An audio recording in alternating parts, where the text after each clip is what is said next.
Assalamualaikum warahmatullahi wabarakatuh. Bismillahirrahmanirrahim. Ashhadu an la ilaha illallah wa ashhadu anna Muhammadar Rasulullah. Allahumma salli ala Sayyidina Muhammad wa ala ali Sayyidina Muhammad. Rabbi syrah li sadari wa yassir li amri wahlul 'uqdatam min lisani yafqahu qawli. Amin. Bismillahirrahmanirrahim. Salam hormatku, salam ta'zimku selalu buat para sahabat-sahabatku tercinta, baik yang ada di dalam ataupun yang ada di luar negeri, pecinta penyimak YouTube Uripe Allah. Semoga kita semua senantiasa selalu di dalam bimbingan, selalu di dalam lindungan, selalu di dalam penjagaan, selalu di dalam pemeliharaan, dan selalu di dalam kecukupan di dalam meniti kehidupan ini. Amin ya rabbal alamin. Bahagia selalu buat sahabat-sahabatku yang setia menyimak kajian-kajian di YouTube Uripe Allah. Alhamdulillahirabbil alamin. Tema pada subuh yang indah, yang penuh hikmah ini, kami akan mengkaji sebuah judul. Nanti di YouTube judulnya tinggalkan zikir agar bisa membunuh setan dan antek-anteknya. Jadi judulnya memang serem, tapi kenyataan itulah yang ada di dalam hati kita. Selagi kita merasa banyak berzikir, semakin kita membunuh Tuhan. Semakin kita tidak berzikir, kita semakin membunuh setan. Apa maknanya? Kita harus meninggalkan zikir supaya setan terbunuh, supaya kesombongan-kesombongan hawa nafsu ini agar luluh lantak, supaya kebanggaan-kebanggaan hawa nafsu ini binasa, yang membangga-banggakan zikir-zikirnya, yang membangga-banggakan ibadah-ibadahnya, yang membangga-banggakan solat-solatnya. Maka tinggalkanlah ibadahnya, tinggalkanlah solat-solatnya, tinggalkanlah zikir-zikirnya, supaya bisa membunuh setan dan antek-anteknya, supaya bisa membunuh Dajjal dan bala tentaranya, supaya bisa menghancurkan hawa amarah.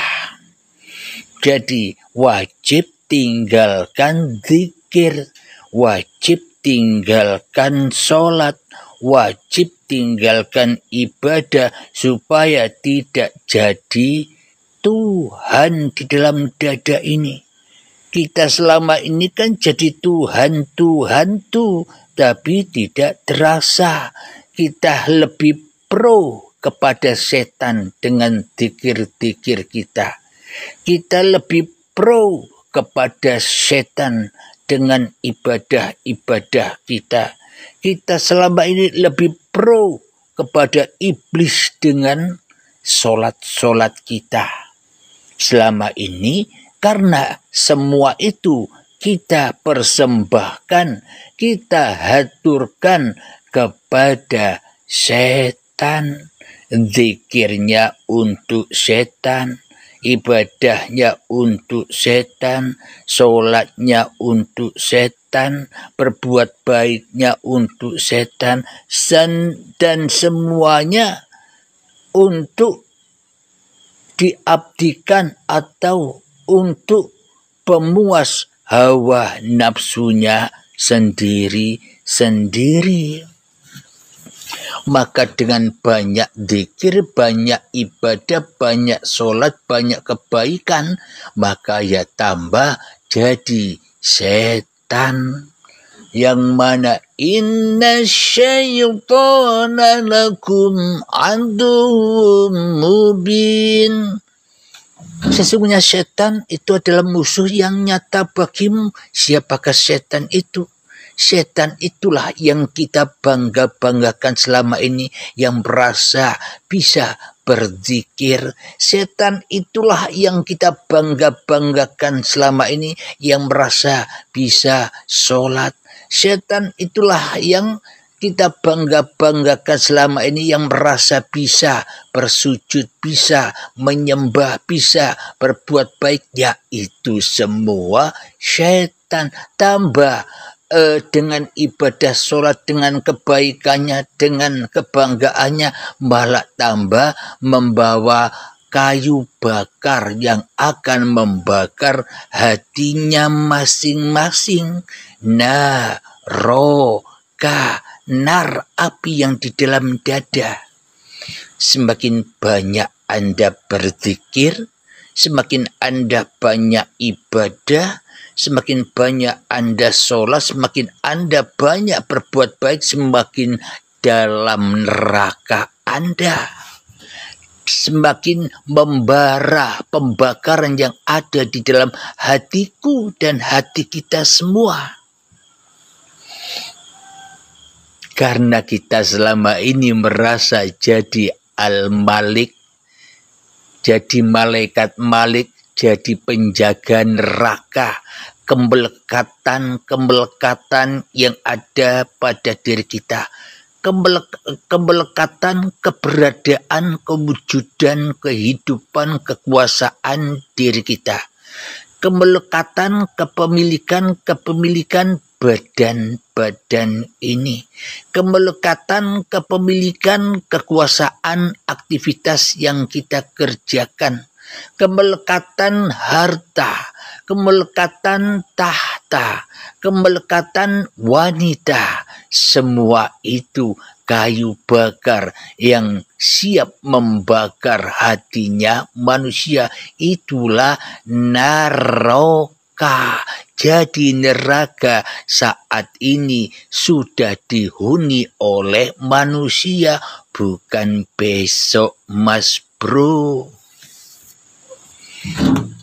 Kalau neraka besok, ya manusianya ndak ada apa yang mau dimasuki. Oh, manusianya ndak ada. Nerakanya pun juga tak ada. Jadi surga dan neraka itu adanya ketika ada manusia. Kalau manusianya sudah inna lillahi wa inna ilaihi raji'un, sudah selesai. Surga neraka itu tidak ada lagi. Seperti dulu kita belum ada di dunia, kita tidak pernah tahu cerita-cerita surga neraka. Ya seperti itu, Mas Bro. Semoga bisa dipahami ya. Jadi bagaimanakah caranya untuk membunuh setan, iblis, dajjal, Ya'juj wa Ma'juj, jin dan antek-anteknya di dalam diri kita ini? Caranya bagaimana? Ya caranya tinggalkan menyembah Tuhan, tinggalkan zikir-zikiran, tinggalkan sholat-sholatmu, tinggalkan ibadah-ibadahmu, tinggalkan kebaikan-kebaikanmu. Karena semuanya itu tendensinya untuk pemuas hawa nafsu. Makna yang ditinggal di sini adalah linnas, untuk manusianya yang ditinggal. Jadi bagi yang sahabat-sahabat yang kurang paham, menyangka tidak boleh zikir lagi.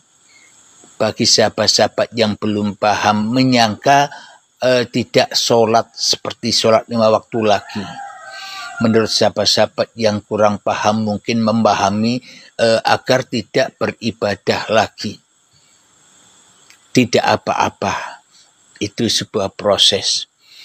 Jadi maknanya innamal a'malu binniyah, dirikan niat di dalam segala apapun yang kamu kerjakan. Supaya apa? Supaya lillah, supaya semua dikembalikan kepada Allah. Itulah yang dimaksud membunuh, menghancurkan setan, iblis, dajjal, jin, dan antek-anteknya. Lillahnya itu loh. Memang syarat utama jalan untuk bertemu Tuhan ya harus mati, wajib Adam. Jangan jadi setan yang tidak mau dikatakan Adam. Setan, iblis, jin, dajjal tidak pernah rela dan tidak pernah ridho serta tidak akan pernah mau bila mereka dikatakan Adam, bila mereka dikatakan tidak ada, tidak akan pernah mau manusia yang ngeyel ini bila dikatakan bro, kamu kan tidak ada, yang ada hanya Tuhanmu, tidak akan pernah mau manusia.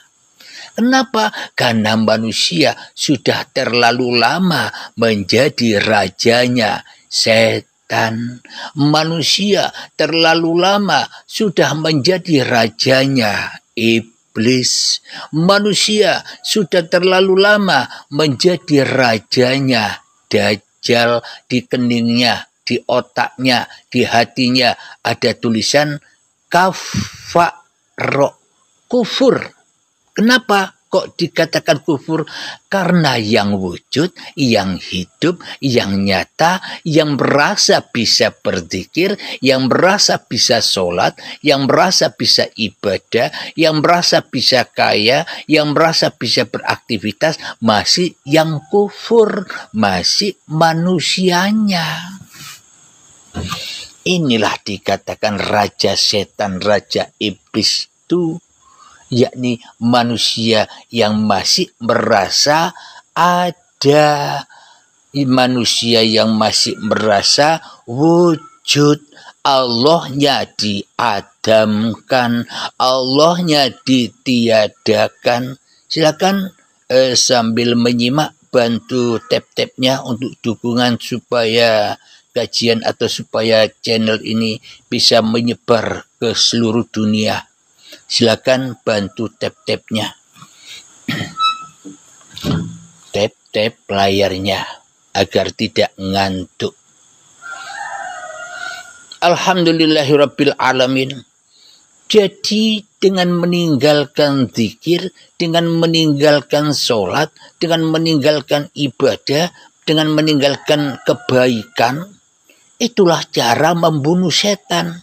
Kenapa? Bila kita tinggalkan ibadah, sholat, zikiran, kebaikan yang selama ini kita terka sebagai kebanggaan kita, supaya hancur lebur.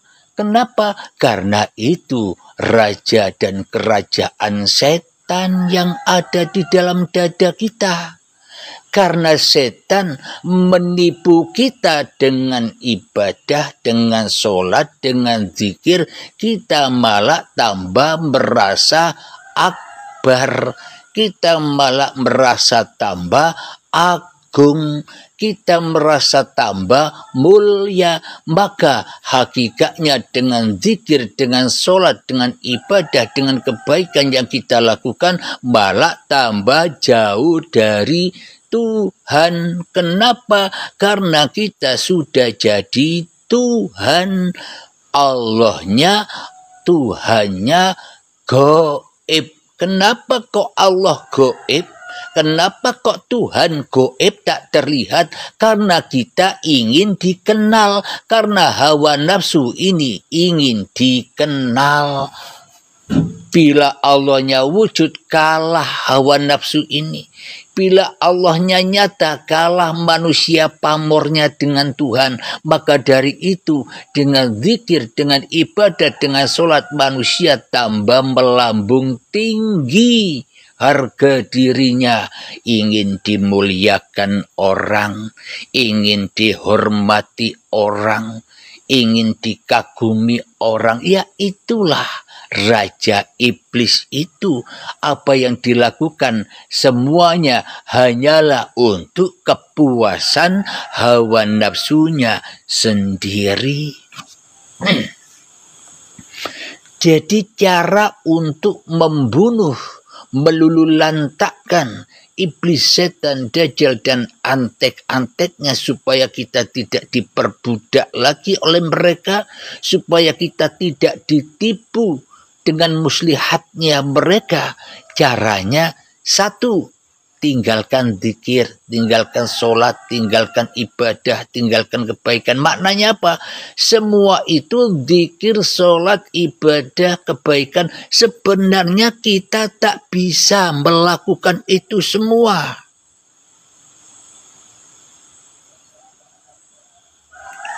Karena manusia merasa mampu untuk mengerjakan itu semua. Apa bedanya manusia jadi saingan Tuhan? Tuhan yang asli hancur. Tuhan yang asli fanah, binasa. Tuhan yang asli tidak bisa hadir di dalam hati manusia. Tuhan yang asli hancur. Kenapa? Karena manusianya yang jadi Tuhan. Maka dari itu manusia pada umumnya takut ketemu Tuhan. Apa itu? Mati. Baiatul akbar. Manusia tidak mau dibaiat. Manusia tidak mau mati. Kenapa? Kalau manusianya mati tidak jadi Tuhan lagi. Itulah alasan kenapa manusia takut mati. Karena iblis dan setan membisiki hatinya, membohongi, ngeprank bahwa kematian itu sangat amat menakutkan. Ketemu dengan alam-alam misteri, ketemu dengan alam-alam gaib. Lah memang iya, karena sesungguhnya manusia itu gaib, ditemukan lagi dengan asal-usul manusia yang gaib, yang tidak nyata, yang tidak ada, yang tidak wujud, yang mati. Tapi manusia takut dengan asal-usulnya sendiri. Manusia takut menghadapi fitrah diri manusianya. Karena itulah iblis setan membujuki, ngeprank, ayo kita ibadah, ayo kita sholat, ayo kita zakat, ayo kita haji, ayo kita berbuat baik. Intinya tambah kemelekatan supaya tetap bersama setan di dalam neraka. Tetap dibakar dengan rasa ketakutan-ketakutan. Tetap dibakar dengan takut jatuh harga dirinya. Ketakutan dengan tidak dihormati orang lagi. Ketakutan dihina orang. Ketakutan tak punya harta. Ketakutan tak punya jabatan. Itulah neraka itu yang serba menakutkan karena manusianya ikut langkah-langkah setan. Bagi mereka yang mengikuti langkah-langkah setan, maka derajatnya di sisi Allah tidak lebih tinggi daripada binatang ternak. Hakikat binatang ternak atau binatang yang ada di luar diri kita itu sebenarnya sesungguhnya semua yang binatang yang ada di luar diri kita itu sesungguhnya ya diri kita sendiri. Lebih tinggi derajatnya hayawan itu daripada kita. Bila manusianya masih wujud, manusianya masih ada, manusianya masih merasa hidup, ya kita kedudukan di sisi Allah tidak lebih tinggi, bahkan lebih rendah daripada hayawan, lebih rendah daripada anjing, lebih rendah daripada celeng, khinzir, babi, dan sebagainya. Itulah lambangnya kebanyakan wajah-wajah atau kepala-kepala manusia, kepala hayawan. Maka dari itu munyer saja, tawaf saja di dalam kehidupan ini. Disiksa terus, serba kekurangan. Disiksa terus dengan ketakutan-ketakutan, kekhawatiran. Kenapa? Karena kita memilih sendiri nasib kita. Ngapain kita ikut setan, tidak ikut Allah.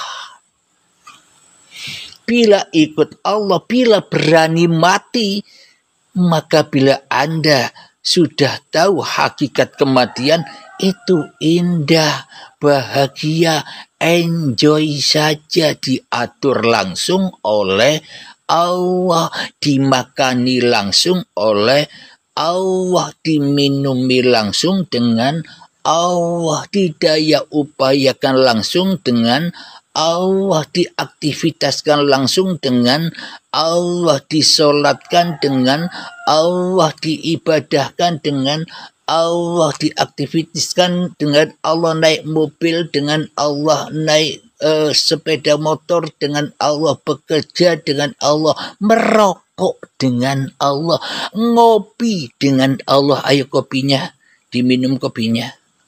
Ngomong dengan Allah, semuanya serba lillah. Itulah hakikat kematian yang husnul khotimah, baik akhirnya. Kenapa kok baik akhirnya? Baik sandarannya. Siapa? Lillahi ta'ala. Kenapa manusia kok takut mati? Karena takut setan tidak ada temannya di dalam neraka. Setan takut tidak ada temannya lagi untuk mengadu domba antar sesama manusia, mengadu domba antar sesama agama, mengadu domba antar lainnya agama, agar setan tetap menggoda, mengadu domba manusia. Maka dari itu tak jarang atau tak hayal di TikTok ini banyak kajian-kajian ketuhanan, berdebat tentang Tuhan, berdebat tentang iman, berdebat tentang agama, berdebat tentang kebenaran, padahal belum menemukan kebenaran, rebutan benar karena belum ketemu kebenaran. Bagi yang sudah mendapatkan kebenaran, enjoy saja. Direndahkan, oke. Dihina-dina, oke. Disalahkan, oke. Disesatkan, oke. Dimurtadkan, oke. Dikafirkan, oke. Dioten-otenkan, oke. Kenapa? Karena sudah ketemu dengan kebenaran, tidak akan goyah dan pasti terus teguh imannya. Kenapa? Karena yang memelihara sudah Bapa, yang memelihara sudah Allah, yang memelihara langsung sudah Allah, yang memelihara langsung sudah Sang Hyang Widi, yang memelihara langsung sudah Gusti. Itu semua kan hanya nama-nama Tuhan. Nama-nama Tuhan yang bukan Tuhan kok dipermasalahkan, kok diperdebatkan. Padahal hidup yang menghidupinya itu loh Tuhan. Jadi bila kita manusia sudah mengenal Tuhan, mengenal hidup yang ada pada dirinya, maka ia akan mengenal hidup yang ada pada diri orang lain. Akhirnya yang muncul toleransi, yang muncul akhlakul karimah, saling menghormati, saling menyayangi, saling menghargai. Kenapa? Karena kemanapun kau hadapkan wajahmu, ya disitulah aku.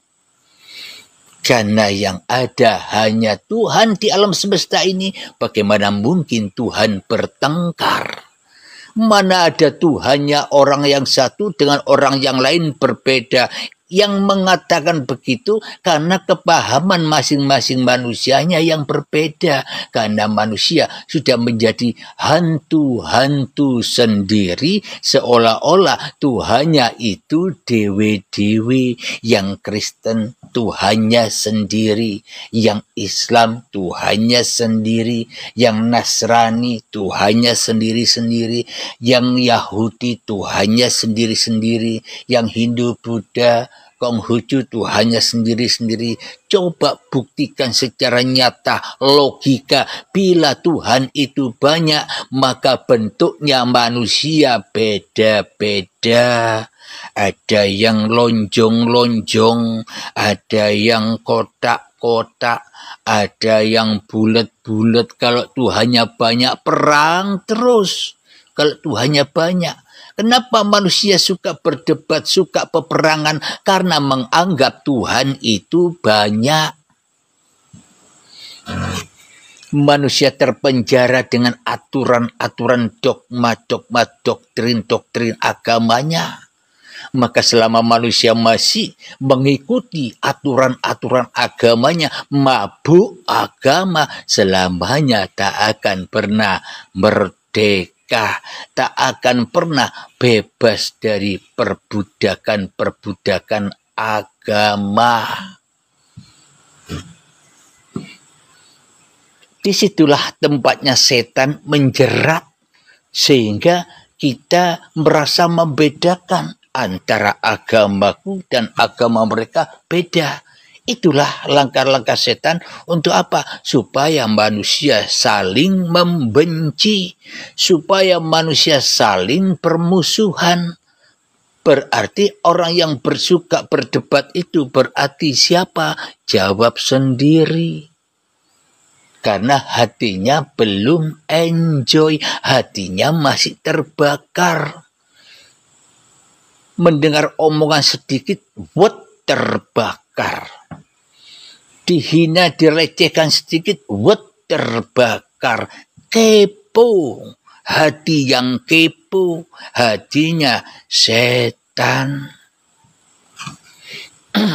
Maka cara untuk membunuh antek-antek setan sampai ke akar-akarnya, tinggalkan dzikir yang Anda pahami. Pakai dzikir yang Allah pahami. Jangan Anda merasa jadi Tuhan dengan dzikir-dzikir Anda. Jadi tak akan pernah bisa berzikir manusia kepada Tuhannya bila manusia masih jadi Tuhan. Jadi penguasa zikiran itu sendiri. Coba hayati ya, abang-abangku. Afdalul dzikri fa'lam annahu la ilaha illallah. Seagung-agungnya zikir adalah ketika sudah tidak ada Tuhan lagi kecuali Allah. Jangan kepo dengan nama Allah. Ketika sudah tidak ada lagi selain Bapa. Ketika sudah tidak ada lagi selain Yesus. Ketika sudah tidak ada lagi selain Romo. Ketika sudah tidak ada lagi selain Allah. Ketika sudah tidak ada lagi selain Sang Hyang Widi. Ketika sudah tidak ada lagi yang lainnya Gusti. Dan sebagainya. Maknanya yang punya nama itu sendiri yang zikir.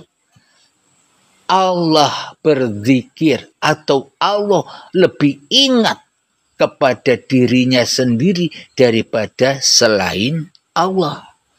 Allah lebih ingat kepada Allahnya sendiri daripada selain Allah. Yesus lebih ingat kepada keyesusannya sendiri selain Yesus. Romo lebih tahu kepada keromoannya sendiri selain Romo. Jadi yang berhak berzikir ya yang berzikir. Jadi manusianya enjoy saja, ndak usah berzikir-zikir, sok jadi Tuhan. Kenapa? Karena yang tahu Tuhan ya Tuhan, yang tahu Allah ya Allah, yang tahu Allah ya Allah. Ketika manusianya merasa sok tahu, padahal belum tahu. Ya rebutan tahu, debat terus mencari pembenaran. Ya panas terus diadu domba oleh setan. Ngapain ikut setan? Jadi bila masih ada manusianya, tak akan pernah bisa berzikir, tak akan pernah bisa ingat, tak akan pernah bisa dijamah hati manusia oleh Tuhan ketika manusianya masih merasa berzikir. Karena manusianya belum lepas dari kemelekatannya, belum lepas dari kedagingannya, belum lepas dengan keakuan dirinya. Maka semakin berzikir, tambah kuat kemelekatan, tambah besar setannya. Dengan sholat tambah besar iblisnya, tambah ibadat tambah besar jinnya, tambah besar api yang di dalam dadanya. Memang ini kajian bukan kajian umum. Karena kajian ini adalah hanya bagi orang yang benar-benar sudah rindu kepada Tuhannya, yang benar-benar ingin kembali kepada Tuhannya. Coba Anda lihat orang mati itu, sudah enjoy, dibolak-balik diam. Lihat orang yang sudah meninggal itu, enjoy, digosok-gosoki, ketika dimandikan, enjoy saja. Lihatlah orang yang wafat itu, enjoy ketika diwudukkan, dimandi besarkan, dipakaiani, dikafani, disolati, enjoy. Kenapa? Karena semua pelakunya yang hidup, dia enjoy saja. Kenapa? Karena ia sudah tak mampu lagi melakukan itu semua. Maka dari itu kemelekatannya sudah habis, setannya sudah luluh lantak. Maka ia kembali tenang. Ya ayyatuhan nafsul mutmainnah, wahai jiwa-jiwa yang tenang. Bagaimanakah caranya bisa tenang, bisa enjoy, bisa bahagia? Irji'i ila rabbiki radiyatan mardiyah. Pulanglah kepada Tuhanmu dengan rela, ridho. Ridhomu dulu, maka disambut oleh ridhonya Tuhan. Baru Allah ridho. Bagaimana mungkin Tuhan akan menyambut dengan keridhoannya, sedangkan kita tidak rela dan tidak ridho, kembali mati di sisi Allah. Allahnya yang hidup. Bagaimana mungkin keridhaan Allah itu bisa kita raih, wong kita sendiri tidak rela, tidak ridho bahwa yang ngerokok ini Allah. Kita tidak rela, tidak ridho bahwa yang makan ini Allah. Kita tidak rela, kita tidak ridho bahwa yang sholat ini Allah. Kita tidak rela, kita tidak ridho bahwa yang punya uang, yang kaya ini Allah. Kita tidak rela, kita tidak ridho bahwa yang punya jabatan ini Allah. Kita tidak rela, kita tidak ridho bahwa yang punya pekerjaan yang kita aktivitaskan selama ini Allah. Bagaimana mungkin Allah rela, Allah ridho kepada kita, wong kita tidak rela, tidak ridho kepada Allah. Bukankah begitu, abang-abangku? Alhamdulillahirabbil alamin. Jadi dengan tinggalkan itu semua, tinggalkan kemelekatan itu semua, irji'i ila rabbiki radiyatan mardiyah, terutama terbaiatnya hati manusianya, terputusnya kemanusiaannya, maka Allah menyambut keridhaan dengan kembalinya manusia itu. Disitulah tempat ketenangan.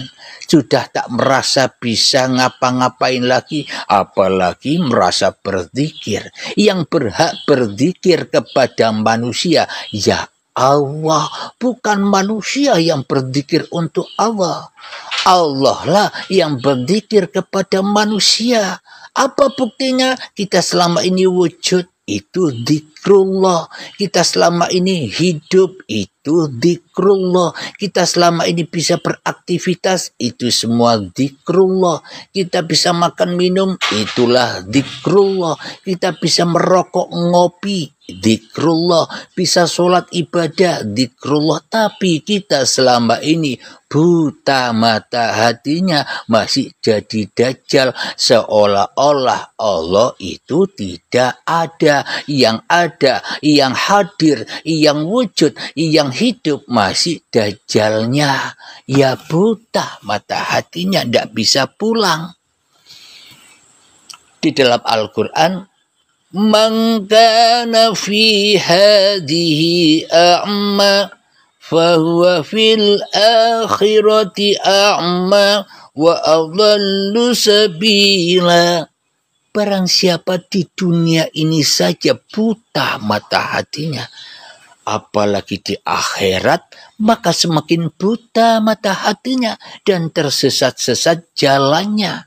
Bila di dunia ini saja tidak ketemu Allah, pasti di akhirat ya tidak ketemu Allah. Apa maknanya? Ya disiksa terus. Jadi bila ingin enjoy, tidak disiksa-siksa lagi, tidak diuji-uji lagi, tidak diadab-adab lagi, tidak ketakutan lagi, irji'i, kembalikanlah semuanya kepada Allah. Itulah yang dimaksud lillahi ta'ala. Bukan manusia yang bisa berzikir. Manusia menengowai rausa zikir. Cik nih, biar Allah yang berzikir kepada manusia. Biar Allah yang memperjalankan manusia. Seperti Allah memperjalankan Subhanalladzi asra bi'abdihi laylan.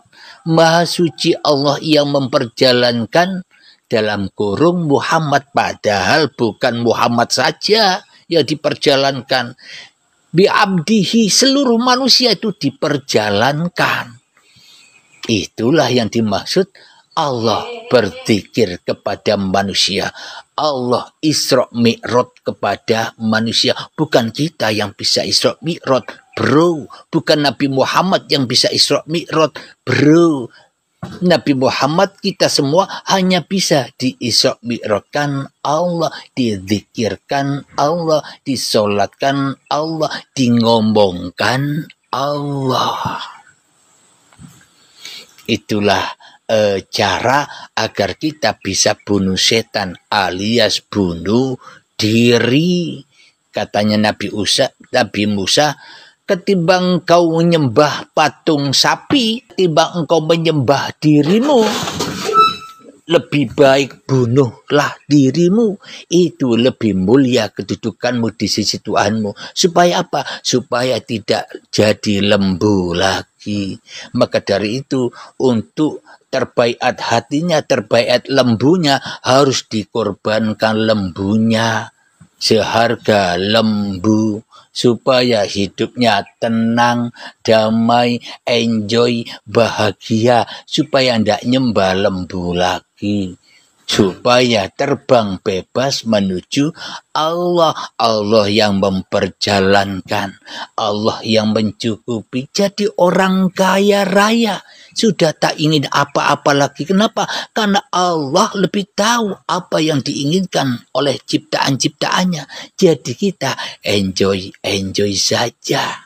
Tenang saja. Itulah yang dimaksud ya ayyatuhan nafsul mutmainnah.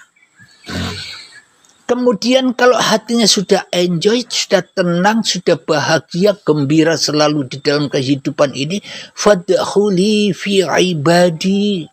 Maka masuklah tergolong orang-orang yang mengabdi. Karena siapa yang mengabdi? Bukan manusianya yang bisa mengabdi, bro. Yang bisa mengabdi itu ya Tuhan. Tuhan mengabdi kepada manusia. Jangan terbalik kayak seolah-olah kita yang bisa mengabdi. Kenapa? Karena kita menyerupai Tuhan, seolah-olah bisa mengabdi. Hanya Tuhan yang bisa mengabdi. Kenapa? Ketika kita diciptakan, itulah bentuk sosok pengabdian Tuhan pada kita. kita dijadikan dari tanah. Tuhan langsung mi'rab kepada tanah untuk memproses tanah, memakan minumi tanah, menggerakkan tanah menjadi bayi. Itulah pengabdian Tuhan kepada manusia. Bukan manusia yang bisa mengabdi kepada Tuhan. Manusianya menengok, why, enjoy, why. Semuanya sudah dilengkapi dengan sempurna oleh Sang Pencipta. Bisa dipahami? Coba yang paham ngacung, bilang paham. Yang tidak paham pun juga bilang tidak paham. Semoga yang paham tambah lestari, yang tidak paham akan semakin paham. Yang penting jangan menilai buruk. Kenapa? Karena nilai buruk itu terjadi dari hati yang buruk. Kalau kita menyangka baik, itulah berarti hati kita baik.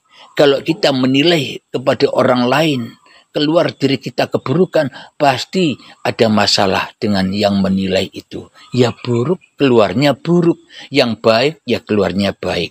Silakan yang paham, ngacung. Yang tidak paham pun juga ngacung. Silakan. Agar kita lanjutkan lagi kajian ini. Saya tunggu. Apa sudah tertidur semua ini? Sudah enjoy semua?